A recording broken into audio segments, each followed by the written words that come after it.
박지현 변호사 TV 구독, 좋아요.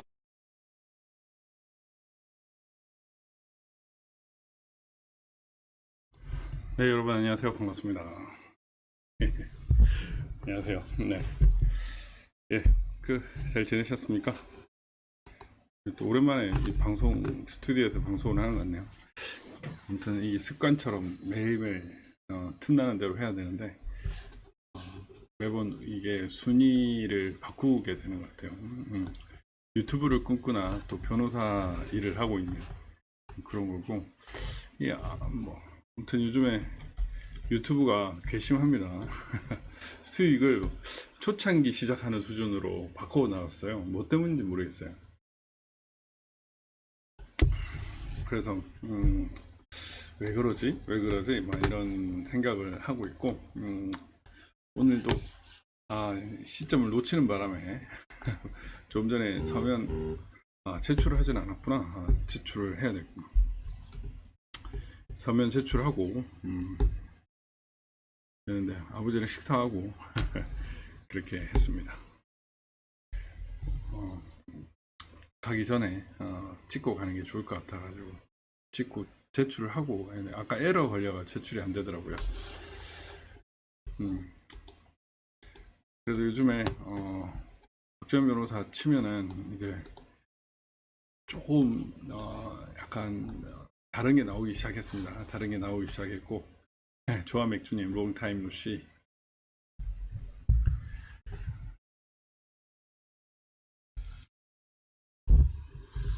권영준님 되게 즐거우신가 보네요. 네, 오늘 그냥 요즘에 옛날 친구들이 그냥 계속 보고 싶은 거예요. 그 옛날 친구들이 보고 싶어가지고 오랜만에 또 친구 한 명이랑 그냥 생각나서 전화를 했었어요. 학원 강사를 하는 줄 알았는데 학원 강사 지금 하고 있는데, 이 녀석이 이제 변호사 됐다고 그렇게 해가지고 그러냐고 제가 그냥 전화를 했는데, 우연찮게 그냥 잘 사는지 궁금해가지고 전화를 했는데 갑자기 오랜만에 근황을 듣고 변호사 시험 이번에 뭐 합격을 해서, 제 친구니까 나이가 많죠. 오랜만에 소식을 들으니까 되게 기분이 뭉클하더라고요. 제가 글마 글마 이런 얘기를 좀 많이 하게 됐는데, 그 친구랑 얘기를 나누면서 좀 습관이 들어가지고, 가만 생각해보면 그 친구도 대구 친구네요. 대구에서 그 지역에서 그 수학을 제일 잘했던 친구입니다. 그래가지고 어쨌든 영향을 많이 미쳤던 그런 친구인데, 요즘 이제 박지원 변호사 치면은 뉴스에 이것도 낫네. 요즘에 제 페이스북이 뭐 바로 이렇게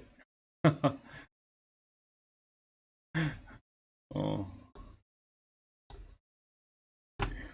재밌네요.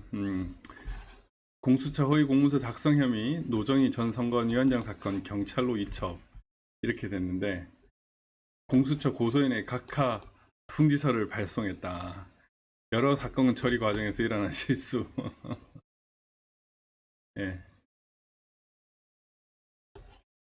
또 한변은 소속으로 또 얘기를 했네. 제가 이제 노정희를 고소한 사건을 음, 그 QR코드 투표자 역추적이 가능하다. 누구의 투표했는지 확인할 수 있다. 이거를 이제 그 선관위에 집행정지를 하면서 증거 자료로 제출을 했었거든요. 근데 선관위가 썼던 자료를 선관위의 위법행위 집행정지 사건을 하지 말라. 집행정지 사건에서 증거로 첨부했다는 이유로 저를 대한변협에 그 서울변회에 징계 청구를 하지 않았습니까?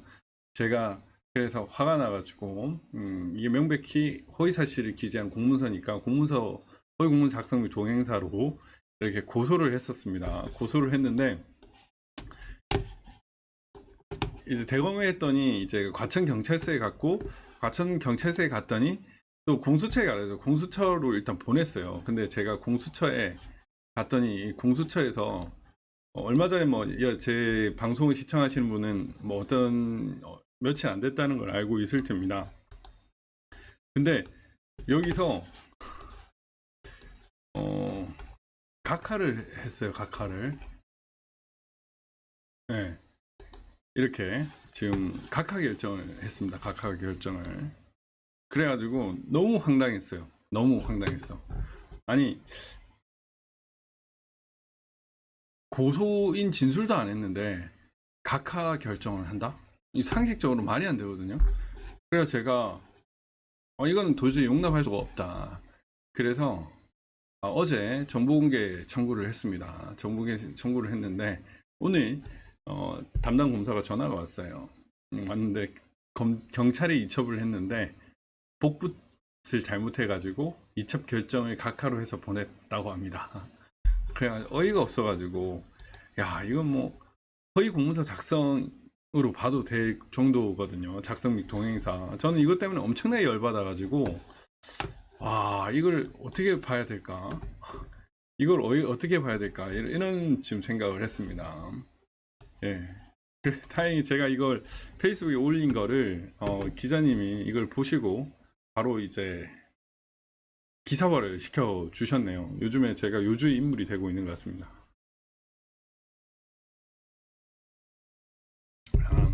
사장님 이게 제가 아들이랑 커플티입니다. 커플티.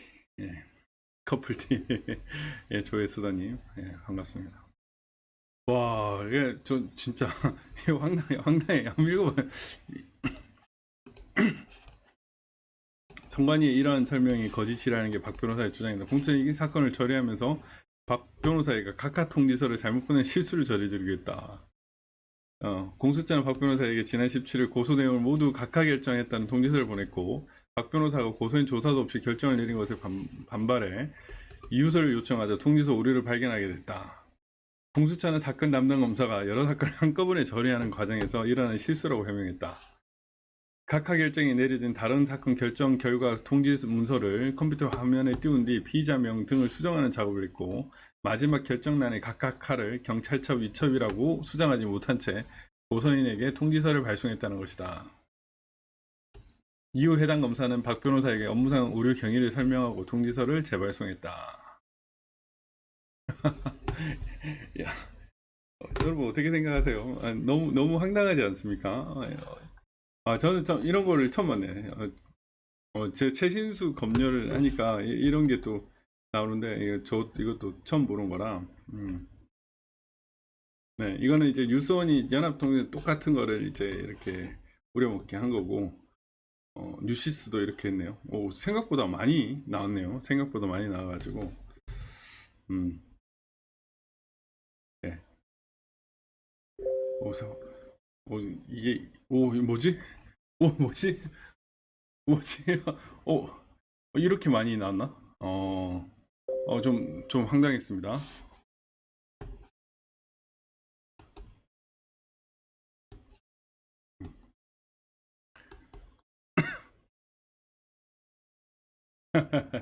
네네. 갑자기 제가 밥 먹고 온 사이에 기사가 좀 많이 났는데, 전 선관위원장 사건을 경찰이 이첩했다라는 이슈를 지금 많이 보내고 있습니다. 근데 이제 제가 원래 하려고 했던 거는 루나 사태 또 터져도 이런 지금 요즘에 루나 사태와 관련해서 저한테 그 문의가 많이 옵니다. 문의가 많이 와가지고 다시 이제 가상화폐로 시작해가지고 변호사를 이제 출발을 했는데 지금 가상화폐와 세무로 제가 출발을 했거든요. 다시 이제 가상화폐 금융 이쪽으로 이제 또 한번 가볼까 생각을 하고 있습니다. 조세도 그렇고요.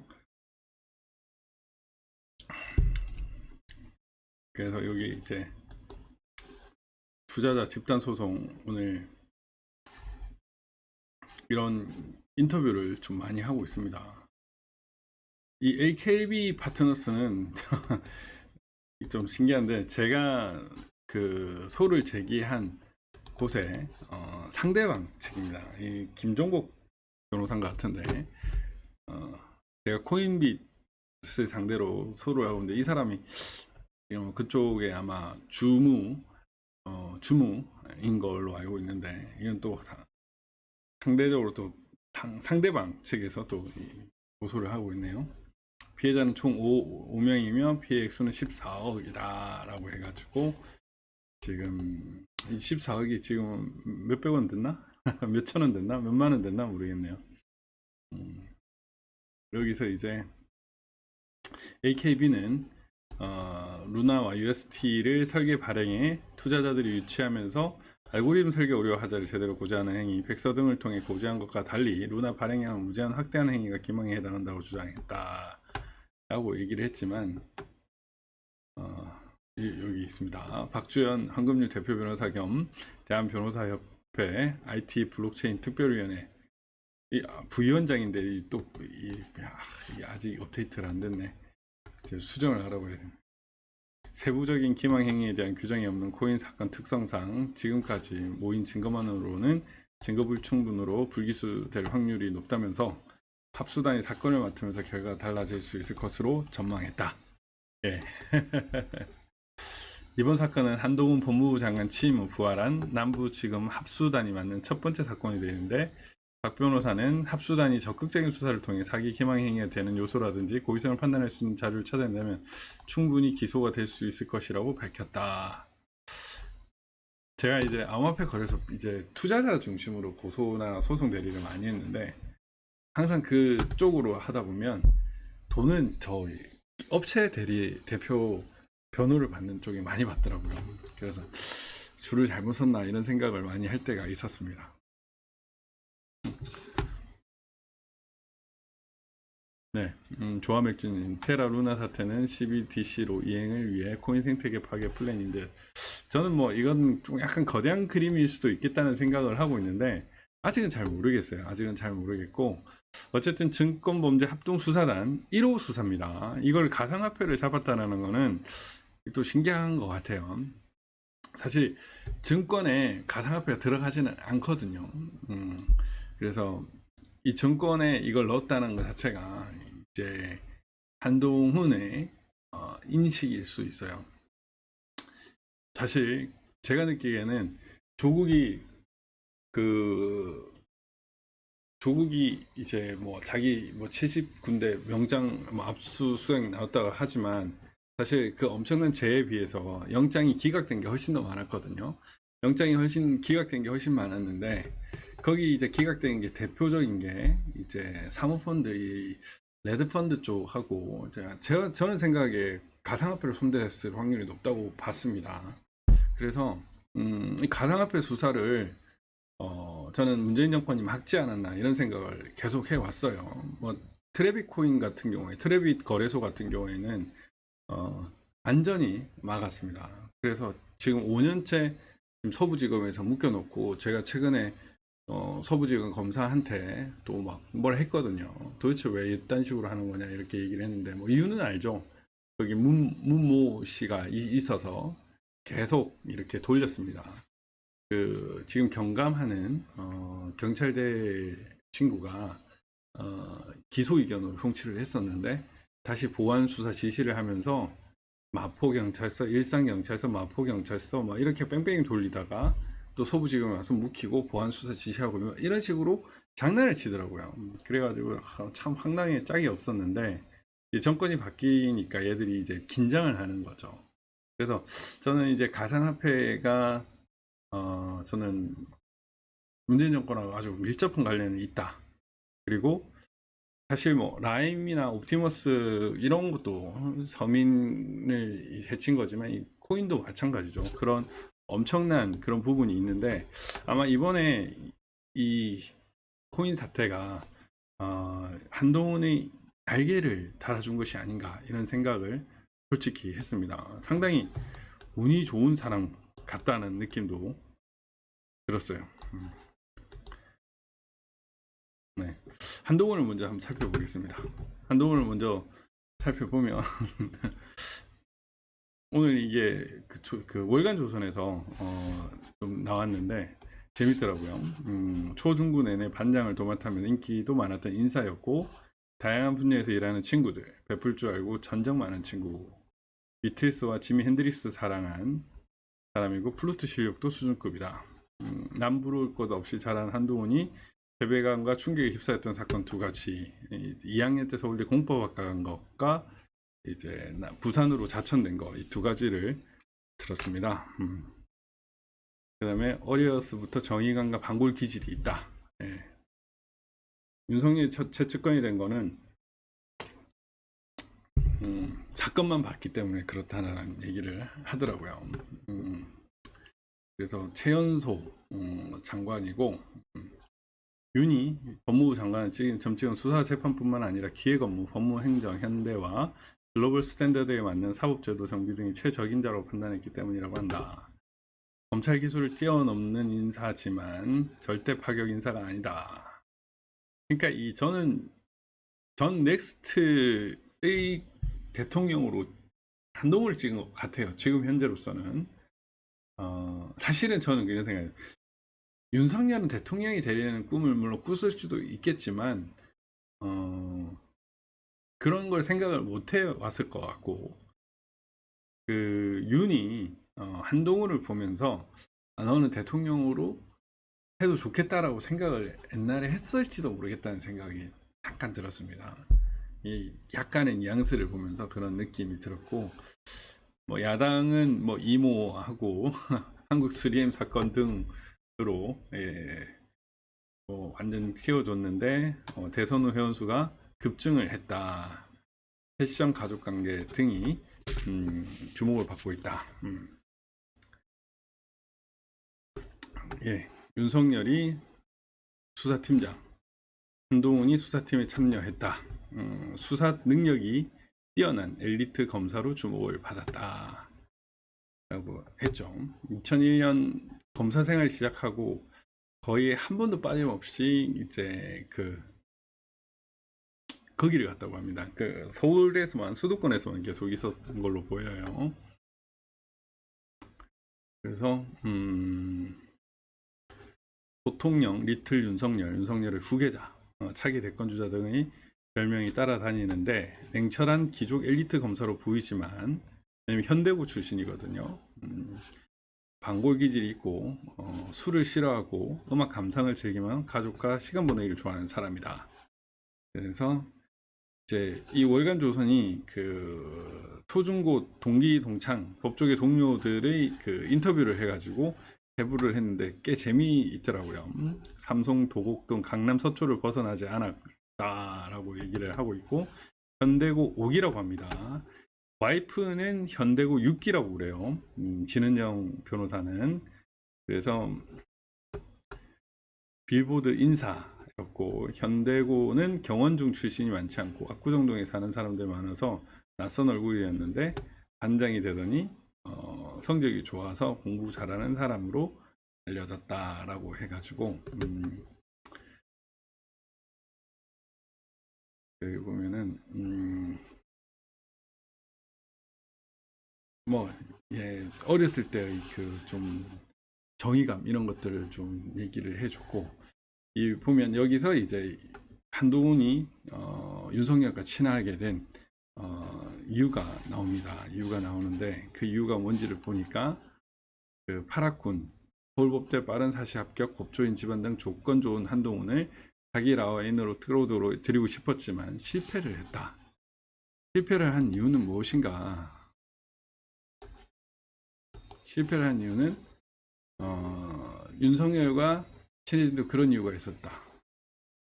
한동훈은 권력층이나 기업가 결탁의 세력을 과시하는 돈 잘 쓰는 검사들 이른바 부학을 무척이나 싫어했다. 그래서 구수 끝에 합격한 인물인 만큼 다른 검사들에 비해 권위적이지 않았고 돈을 밝히지 않았고 인맥보다는 수사에만 집중하는 사람이었는데 한동훈이 윤석열이 그런 점 때문에 호감을 가지고 잘 따랐다. 나이는 많았지만 늦깎이와 소년급제의 케이스다 보니까 사기밖에 차이가 안 났고 걸어온 길도 다른 두 사람이 떼어놓을 수 없는 관계된 거는 이러한 점이 좀 잘 맞았다. 뭐 대통령 보면 붙고 싶은 그런 윤석열과 온갖 권력형 기업 총수들 다 때려잡은 한동훈의 나름 공통점이 있었던 걸로 저는 보이는데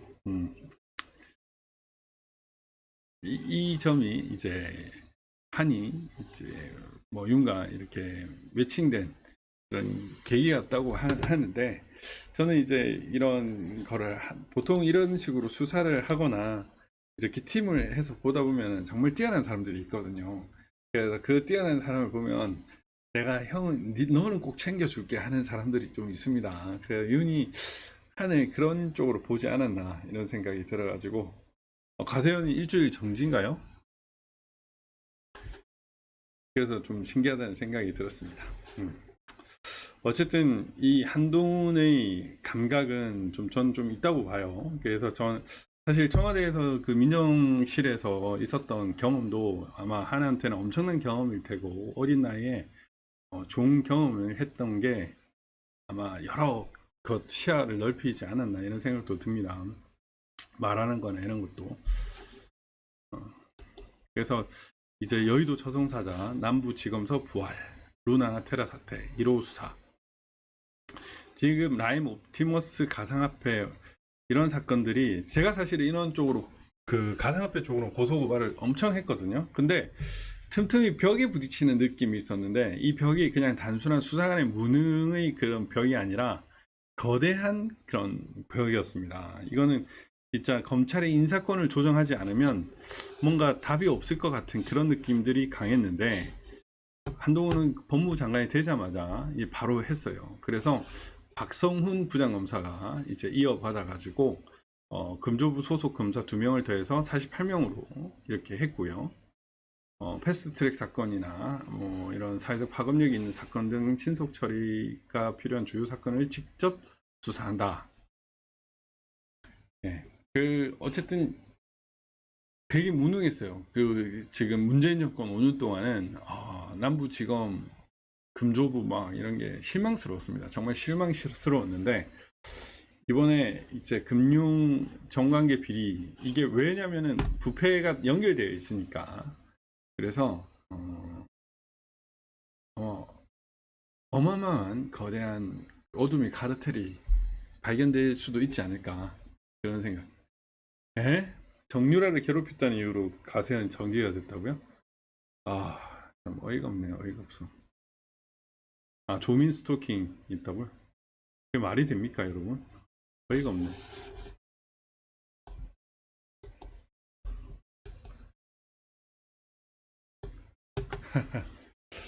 뭐 제가 한동훈을 키워주는 건 아니고요. 그냥 재미있는 것 같아가지고 그런 것 같아요.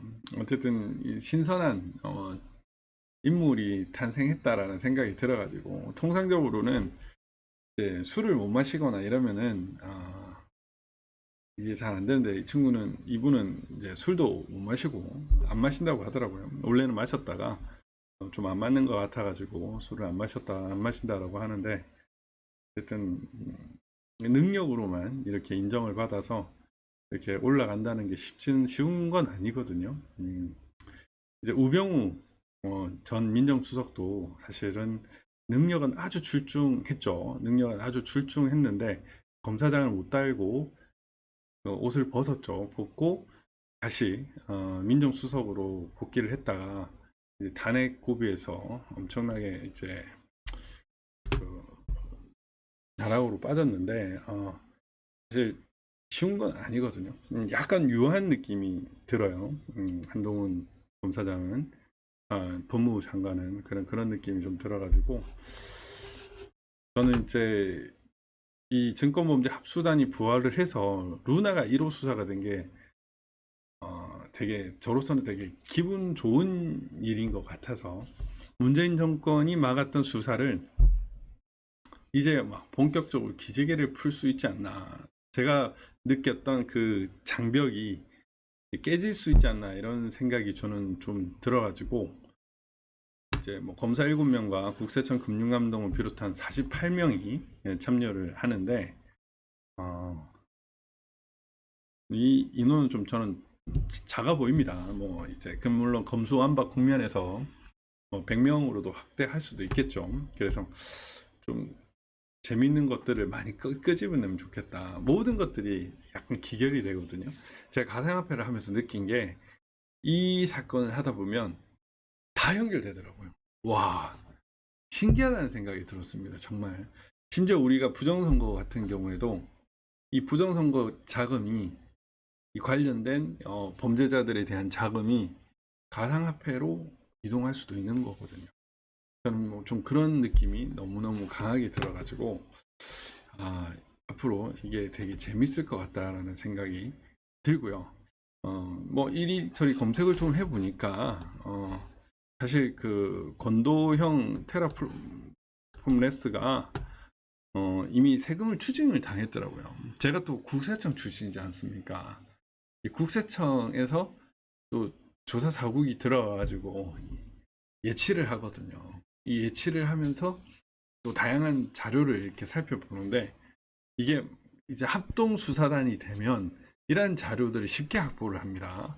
쉽게 확보를 하고 또 이제 뭐 한동훈이 위에 있으면은 이 국세청 또 협조가 잘 돼요. 이게 신기한 일이죠. 그래서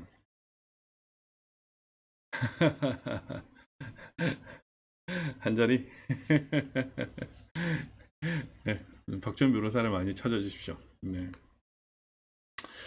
저는 그냥 행복하게 지내는 게 제일 일단 좋고요. 일단 1,000억 원의 세금을 납부하라고 했고 얘들이 청산을 하게 된 계기도 혹시 세금과 관련돼 있을 수도 있겠다는 생각이 들더라고요. 그래서 보면 테라 싱가포르의 100% 자회사인 버진 아일랜드 등기이사 권 대표와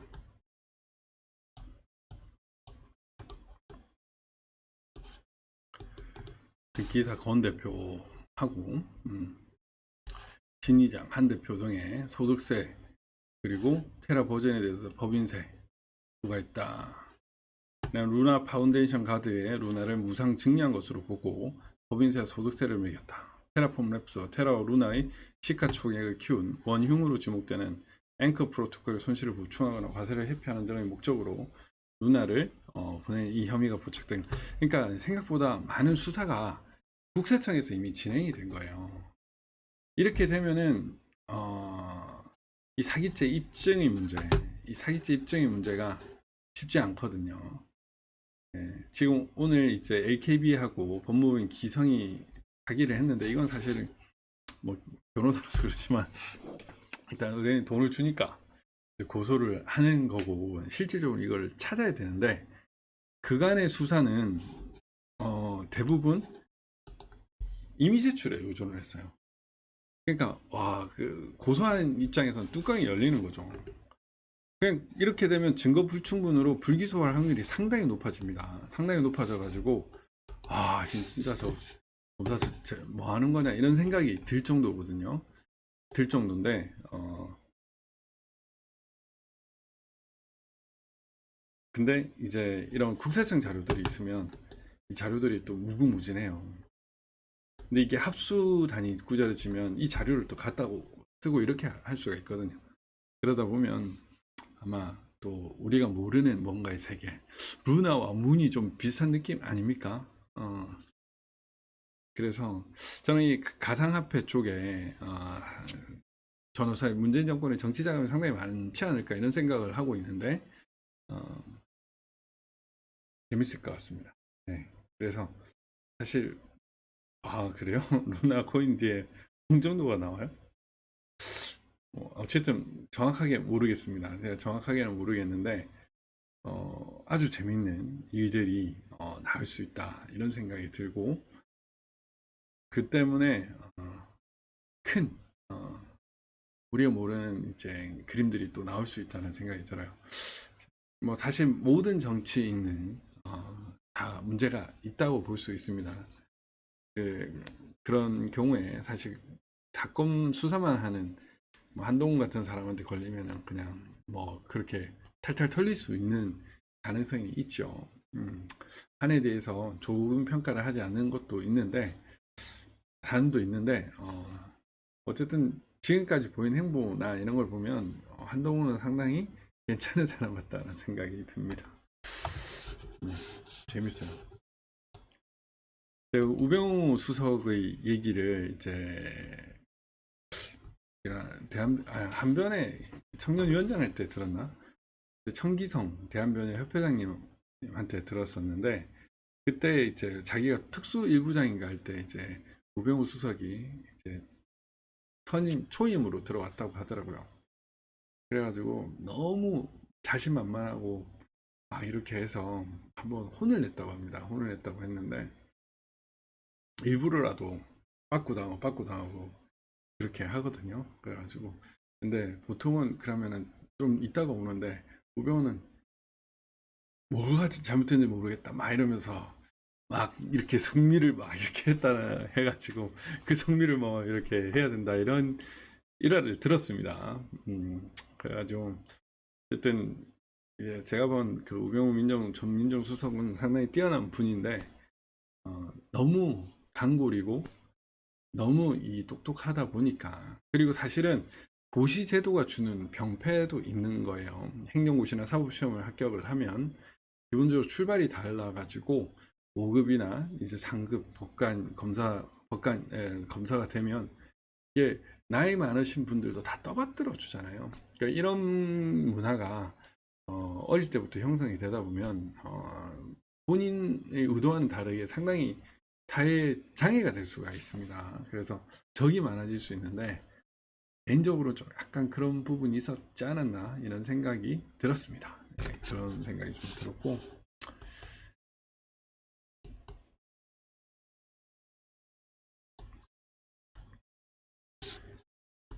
음, 그리고 꿀벌, 요새 꿀벌이 많이 죽는다고 그래요. 꿀벌이 많이 죽어가지고 78억 마리도 죽였나? 네, 이게 주제입니다. 지금 꿀벌, 꿀벌 78억 마리도 죽였나? 주제인데, 요새 너무 많이 죽죠. 벌이 실종이 된다고 합니다. 근데 아인슈타인이 좀 되게 상당히 대단하다고 생각이 들었는 게, 이거를 100년 전에 이미 얘기를 했더라고요. 꿀벌이 멸종하면 4년 안에 인류가 사라진다. 저는 그때 이거를 옛날에 한 10년 전에 책인가 20년 전에 책인가 아무튼 학부 때 읽었나 정확하게는 모르겠는데, 아무튼 이거를 읽고 상당히 놀랐습니다. 상당히 놀랐고 그런데 어떤 이런 생각을 할 수 있지? 사물에 대한 그 인식과 직관이 정말 뛰어나신 사람이구나라는 생각이 들었는데, 지금 꿀벌이 전 세계 멸종위기라고 합니다. 최근 전 세계적으로 꿀벌들이 수만 마리씩 죽는 일이 있다. 2017년 2만 종 가운데 8천 종이 멸종을 했고, 미국 캘리포니아 농가는 꿀벌이 위험 죽는 현상이 이어지면서 아몬드가 가장 높은 가격으로 올랐고, 꿀, 사과, 호박 등 지금 식량난이 위기가 될 수 있다고 하는데, 꿀벌이 만약 멸종이 되면 식량난은 더욱 가중될 수 있을 것 같습니다. 정말 위험해요.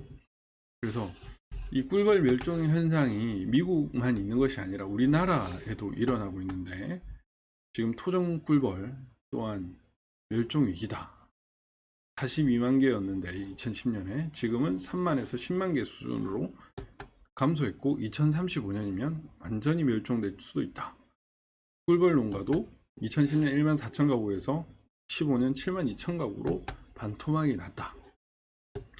이제 개체수 감소의 원인은 온난화, 뭐 전염병, 전자파 등 다양하게 있는데, 뭐 살충제, 뭐 네오니코티노이드라는 게 이제 꿀벌의 기억을 앗아가서 여왕벌의 개체수를 줄어들게 한다라고 얘기를 하고 있다고 합니다. 근데 저는 가장 원인이 이 핸드폰 같아요. 핸드폰.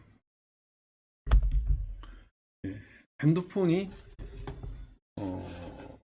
큰 거 아닌가 싶어요.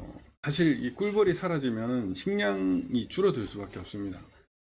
전 세계의 작물의 64%가 꿀벌을 통해서 가루바지를 하고 있는데, 만약에 이게 꽃가루 매개 곤충인 꿀벌이 사라지면 142만 명 이상이 줄어들 수 있다고 해요. 그래서 과일 생산량이 22.9%, 채소는 16.3%, 견과류는 22.3% 줄어들고 있고, 영양 실조나 결핍증, 비타민 결핍증이 나타날 수 있다고 합니다.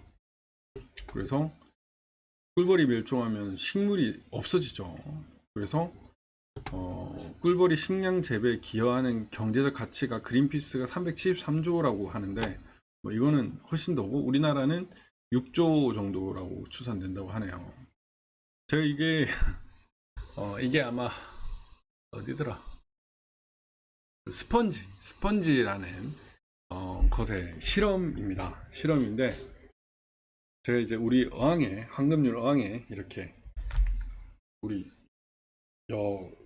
비서하고 이렇게 해가지고 놓고 했더니 뭐 이거는 괜찮더라고요. 물이 있어서 그런지 모르겠지만, 이렇게 핸드폰을 이렇게 두고 가운데 하면 이 벌이 날지를 못하고 경련을 일으킨다는 거예요.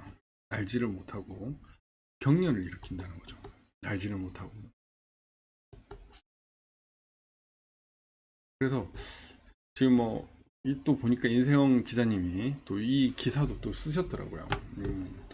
우리나라에 78억 마리가 사라졌다. 오지 기지국 10만 기가 설치됐는데 유해한 거 아니냐. 근데 저는 사실 약간 의심스러웠는데, 이 핸드폰도 지금 보면 제가 OG 요금제를 쓰고 있는데 LTE 요금제 바꿀까도 좀 고민 중이에요. 핸드폰도 보니까 LTE 우선이 되더라고요. 그래서 이 OG를 쓰는 거, 5G를 쓰는 게 위험할 수 있다는 생각이 좀 들었습니다. 그래서 옥상 가로수 사이사이, 고속도로 주변은 물론, 임야는 물론 시골 구석구석에도 5G 수신기의 숫자가 엄청나게 늘어난 상황이다. 그래서 지방의 한적한 산속에도 5G를 쓸 수 있는데, 물론 뭐 이런 얘기도 있죠. 백신과 연관이 된다. 이 칩, 뭐 5G 뭐 이런 것들, 오지라고 하니까 문재인이 생각나는데, 이게 정말 위험할 수 있다라는 생각이 저는 좀 드는 거예요. 그러니까 이런 식으로 벌들이 날지 못하는 것처럼 이 그 전자파가 기소를 방해할 수도 있고 그런 걸로 보입니다. 그래서 저는 이 5G 전자파, 5G 전자파 군사적인 무기로 개발됐다. 4G보다는 주파수가 높은 5G는 28Hz 이상 고주파일 경우 인체 치명적인 손상을 가져올 수 있다. 이게 인체의 기준이고, 벌은 더 낮을 수 있죠. 그래서 70%가 수분인 걸 감안하면 강력한 전자파가 몸속에 어떤 변화를 줄지 가늠하기 어렵다. 적혈구가 한쪽으로 몰리면 산소 부족이 생기고 사람이 두통과 함께 숨이 가빠지고 심하면 정신을 잃을 수 있다. 대형 전봇대는 전신주 근처에 살고 있는 사람들 암 발생률이 높다라는 얘기가 나오는데, 이 5G 수신기가 인체에 치명적인 손상을 줄 수 있다라는 것이다. 5G 로드맵을 강화한다 시고 5G 전국 구축망의 속도를 내고 있다고 하는데, 85개시 주요 행정동, 지하철 KTX 역사 이런데 강력한 드라이브를 걸고 있다. 이거는 이 꿀벌이 죽는 이유 관련이 있을 거 있다. 4G에 비해서 통신 속도가 크게 좋아지지도 않으면서 큰 거 없죠. 지나치게 신기술이라는 포장을 씌웠다는 평가와 함께 어차피 6G로 가는 상황에 5G 자체가 애물단지라는 평가도 나온다. 그래서 좀 걱정입니다. 이렇게 집단 실종이 되는 이유, 집 나간 벌들 어디로.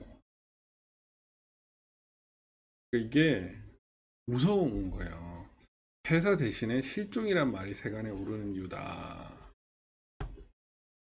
5G 전자파 일각에서는 인과성이 확인되지 충분히 개연성이 있다. 인체 치명적인 해를 끼치고 강력한 전자파가 극도로 예민한 꿀벌의 방향 감각을 상실하게 했으며 집으로 돌아오지 못한 꿀벌을 죽였다는 것이다. 꿀벌이 방향 감각을 잃고 벽에 부딪혀 죽거나 갑자기 땅에 떨어져 죽었다고 한다. 그 주변에 반드시 5G 전자파를 쏘는 기둥이 있었다는 점이다. 그래서 이 5G 전자파가 꿀벌이 장기에 치명적인 영향을 한다. 그러니까 저는 사실 과거에는 이런 거에 신경도 안 썼는데 신경을 쓸 수밖에 없다. 이걸 안 쓸 수가 없다는 생각이 들었습니다. 그래서 이게 그냥 문제가 아니구나. 이 백신도 마찬가지였는데 이게 우리가 쓰는 이 일상을 공유하는 것들이 무섭다는 생각이 드는 거예요. 야, 이거 그냥 넘어갈 문제가 아니구나. 이제 6G 시대라고 하죠. 5G, 6G. 네. 무섭다는 생각이 들지 않습니까? 갑자기 6 들어가니까 막 무서워요. 저는 삼성이 이제 6G, 6G를 가겠다고 하는데 삼성전자 미래의 먹거리 하나로 했다. AI, 파운드리, 시스템 반도체, 바이오, 5G를 삼성의 미래 성장 사업으로 성장에 육성하고 있다. 이 중 5G의 경우 조직 구성부터 마케팅까지 직접 챙겼는데 이제 5G가 이제 핵심이다라는 얘기를 합니다. 그래서 이거를 어떻게 봐야 되나 저는 살짝 두려운 느낌도 있어요. 두려운 느낌도 있고 이거를 진짜 어떻게 봐야 되는지 걱정이 됩니다. 예, 여러분들은 그렇지 않습니까? 5G, 예, 5G,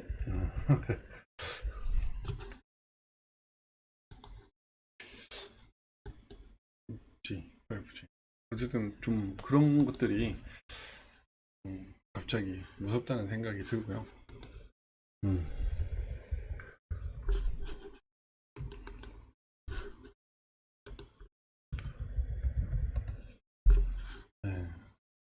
이런 거 보면 무섭죠. 네. 네, 이런 거 보면 무섭죠. 네.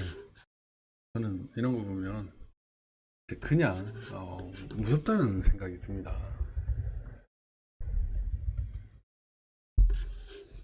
네.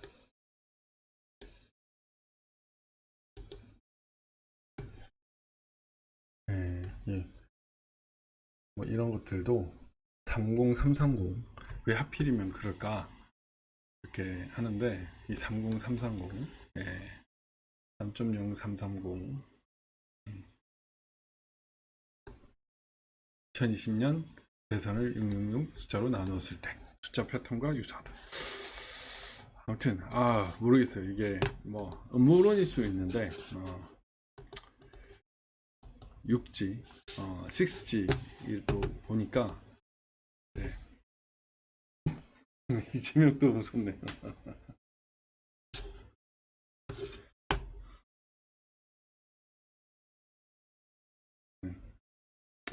어쨌든 좀 이런 것들은 상당히 무섭다라는 생각이 좀 듭니다. 네.